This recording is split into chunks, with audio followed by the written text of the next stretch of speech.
गंगा जमुना तहजीब, गंगा के किनारे ब्राह्मण संस्कृति पैदा हुई। ये ऐसा क्यों यूज करते हैं इसको, गंगा जमुना तहजीब इसे क्यों कहते हैं?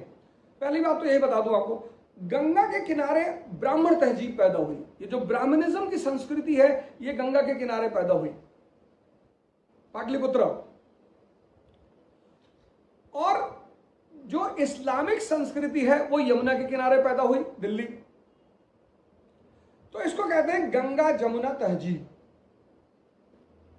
दोनों संस्कृतियों को, जिन नदियों के किनारे वो पली बढ़ी, पैदा तो हुई इस्लामिक संस्कृति अरेबिया में, इस्लाम धर्म, लेकिन यहां पली बढ़ी यमुना के किनारे। दिल्ली कैपिटल थी, आगरा कैपिटल भी यमुना के किनारे, तो उसे बोलते हैं गंगा जमुना तहजीब। पहले तो यह बात क्लियर कर लेना आवश्यक है। दूसरी बात यह है कि मैंने कल आपसे कहा कि जो ब्राह्मणिज्म, जो फ्यूडलिज्म का था, फ्यूडलिस्टिक ब्राह्मणिज्म, उसमें बड़ी सारी इविल प्रैक्टिसेस थी और वो फ्यूडलिज्म की जरूरत थी, उसमें हर आदमी परेशान था। Feudal philosophy is a philosophy of exploitation. सामंतवादी जो दर्शन है वो शोषण का दर्शन है। आप पूरे दुनिया की इतिहास पढ़ लीजिए। तो अब ब्राह्मणिज्म के सामने बड़ी चुनौती आ गई कि इस्लाम आ गया ब्रदरहुड का कॉन्सेप्ट लेकर, इस्लाम आ गया लिबर्टी का कॉन्सेप्ट लेकर, इस्लाम आ गया इक्वालिटी का, और वो भी लेकर झंडा कौन आया? सूफी। एक तो फिलॉसफी महान, ऊपर से जो प्रोपेगेटर है वो और ज्यादा महान। जब भी किसी महान फिलॉसफी को कोई महान प्रोपेगेटर मिल जाता है तो उस फिलॉसफी के बढ़ने की संभावना बहुत ज्यादा हो जाती है। और इसी बैकग्राउंड में भारत में एक डेवलपमेंट हुआ नॉर्थ इंडिया में, भक्ति मूवमेंट। तो ये भक्ति मार्ग जो है ये सरेंडर का मार्ग है, समर्पण का मार्ग है। ह्यूमनिज्म इसकी फिलॉसफी है, ब्रदरहुड इसकी फिलॉसफी है, इक्वालिटी इसकी फिलॉसफी है। अब ये सारी फिलॉसफी इस्लाम की है। तो कहीं ना कहीं इस भक्ति आंदोलन ने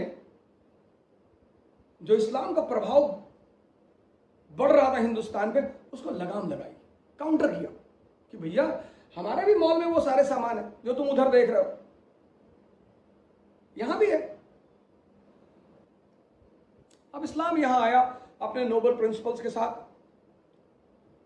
और भक्ति मूवमेंट के साथ साथ पैरेलल एक और मूवमेंट पैदा हुआ, सूफी मूवमेंट। हजरत मोहम्मद साहब के साथ जो लोग रहते थे उनको सहाबा कहा जाता था।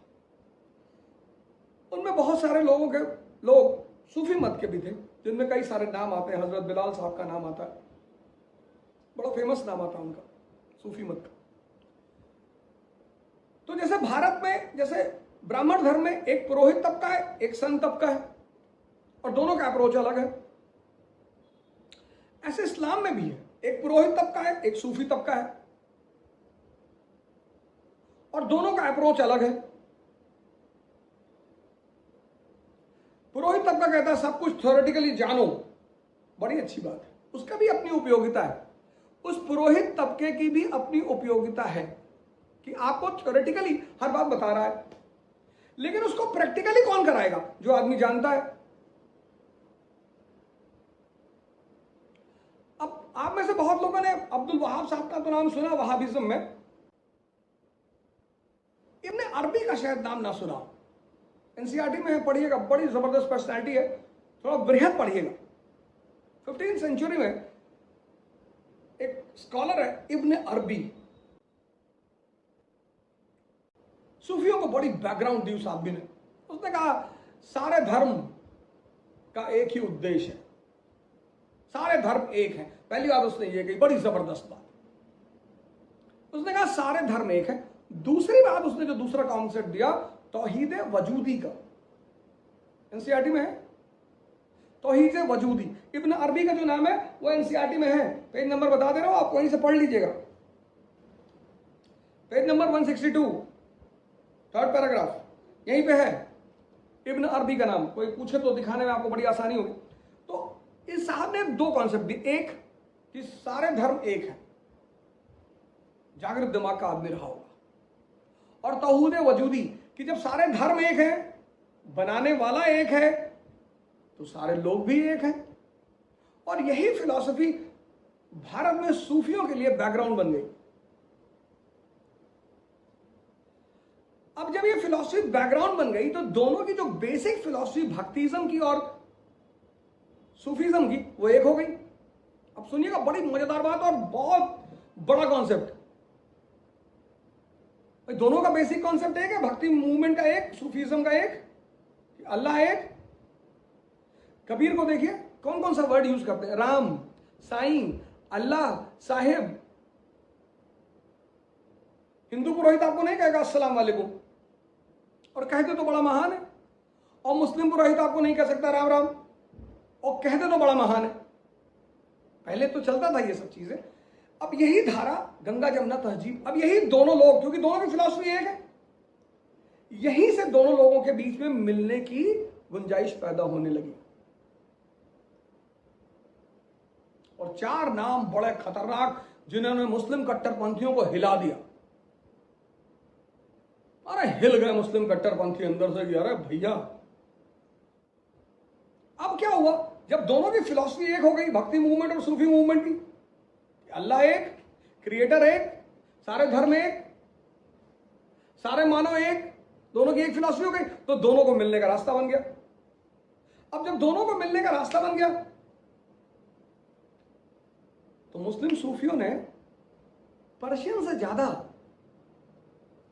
संस्कृत और हिंदी पर ध्यान देना शुरू कर दिया।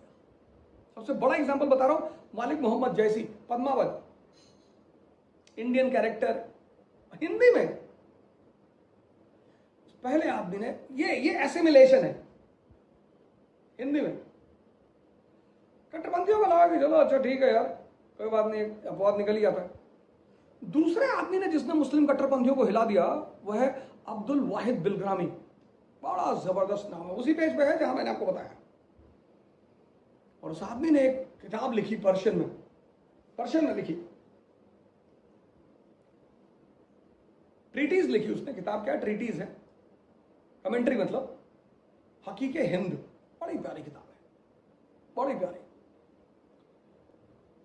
और उसमें उस आदमी ने जिन वर्डों का इस्तेमाल किया उससे तो कट्टरपंथी एकदम खड़े हुए। कृष्ण शब्द, गोपी शब्द, मुरली शब्द, राधा, यमुना, ऐसे शब्दों का इस्तेमाल किया सूफी मिस्टिसिज्म को समझाने के लिए। कृष्ण है कौन? ब्रह्म, the only power in the world. Krishna को आप मनुष्य के रूप में मत देखिए, वो ब्रह्म है। गोपियां कौन है? साधक है, सीकर्स। राधा कौन है? आत्मा है, जो कृष्ण के पीछे पागल है, उस ब्रह्म को पाने के लिए पागल है। मुरली कौन है? मुरली, बांस। बांस जो है बड़ा, हिंदू धर्म में बड़ा इंपॉर्टेंस बांस का। तो बांस जब भरा हुआ है तो उससे संगीत नहीं निकलेगा, खाली। बांसुरी क्या है? एक खाली बांस की डंडी, खाली, कुछ है ही नहीं अंदर। न संसार है, न ससुराल है, न बीवी है, न साली है, न कोई है ही नहीं। उसको छोड़कर कोई है ही नहीं, तो संगीत निकल रहा है। अब्दुल वाहिद बिलग्रामी, ये दूसरा आदमी। और ये एसिमिलेशन क्यों हुआ मैंने आपको बता दिया। तीसरा आदमी जिसने कट्टरपंथियों की नींद उड़ा दी वह है सैयद इब्राहिम खान, काबुल में पैदा हुआ आदमी। सैयद इब्राहिम खान, जिसको आप रस खान के नाम से जानते हैं।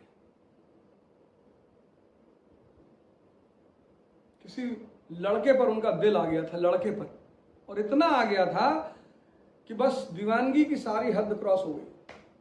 तो एक बार दो योगी बैठकर बात कर रहे थे, इब्राहिम साहब सुन रहे थे। उन्होंने कहा कि जितना इब्राहिम एक लड़के के पीछे पागल है, शौक रहा होगा, उतना अगर अल्लाह के पीछे पागल हो जाए तो अरहत हो जाए, एनलाइटेंड हो जाए। उसने सुन लिया, निकाला उसने तलवार। उसने कहा आप बुरा मान रहे हैं मेरी बात का, मैं सच कह रहा हूं। यही पागलपन तो चाहिए उसको पाने के लिए। और खान साहब वृंदावन आए, आज भी मथुरा में उनकी समाधि है। वृंदावन आए और समाधि लग गई, ध्यान लग गया। अरे अब जब एक बार वो मदिरा पी ली जिसका वर्णन जन्नत में और स्वर्ग में, फिर तो साहब वो तो ये दुनिया वाली तो छूट भी जाए, वो मिल गई तो ना छूटेगी। फिर तो कोई आदमी है ही नहीं दुनिया में जो छुड़ा ले। और चौथा आदमी जिसने मुस्लिम कट्टरपंथियों को यह सूचना दी कि बेटा अभी भी समय है, समझ जाओ, नहीं तो तुम्हारा अस्तित्व तो ही खत्म हो जाएगा, वो है दारा शिकोह।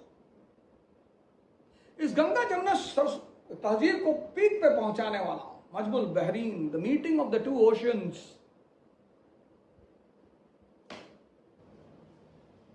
इब्ने अरबी, मालिक मोहम्मद जैसी, अब्दुल वाहिद बिलग्रामी, रस्कान और दारा शिकोह, ये गंगा जमुना तहजीब के नायक है। गुरु नानक, कबीर, दादू, रैदास, ये गंगा जमुना तहजीब के नायक है।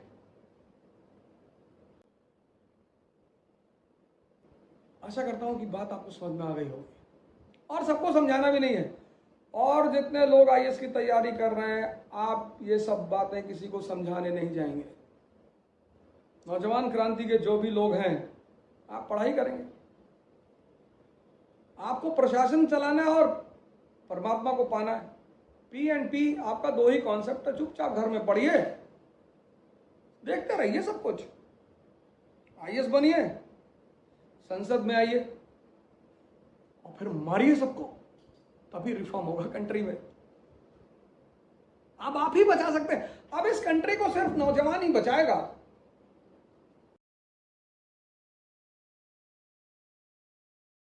हमारे कानपुर में है इकरा आईएएस बाय ओझा सर, जो आईएएस और पीसीएस की प्रेपरेशन के लिए लाए हैं बेस्ट फैकल्टीज फ्रॉम दिल्ली। तो अब मतलब वो सारे के सारे लोग जो कि आईएएस और पीसीएस की प्रेपरेशन के लिए दिल्ली जाने की सोच रहे हैं ना, तो अब उन्हें दिल्ली जाने की बिल्कुल जरूरत नहीं है, क्योंकि ओझा सर की देखरेख में इकरा आईएएस लाए हैं new offline batches for UPSC IAS PCS के बाद join NCERT basics and GS pre का मेंस फाउंडेशन बैच सिर्फ और सिर्फ इकरा आईएएस, वो भी 9 नंबर क्रॉसिंग हमारे शारदा नगर कानपुर में है।